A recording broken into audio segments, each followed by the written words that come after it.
Komu slovacký moví často iснуат два дієслова там, де в українській або англійській достатньо одного. Наприклад, робить означа робити, а уrobiť означа зробити, тобто завершити дію. На перший погляд різниця здає sa невелиkou, ale same вона лежить в основі словацької граматики. Dla словацької мови важливо не лише те, що ви робите, і важливо зрозуміти, чи завершення дія.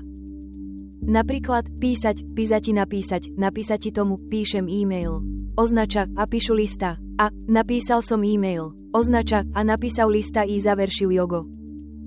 Rізниця nazýva sa vidom dieslova. Nedokonaný vid pokazil proces, dokonaný vid pokazil rezultat. I koli vy rozumiete cú ideu, slovacká gramatika sta nabagatologičnejšou. Legšie spríjmaoja časy, prefixita značená rečen.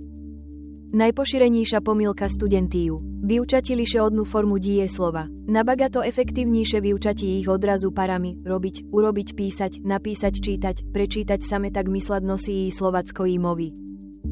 Повну стату ви знайдете за посиланому коментарі. Усередині статті також словацька, англійська та російська версії цієї теми.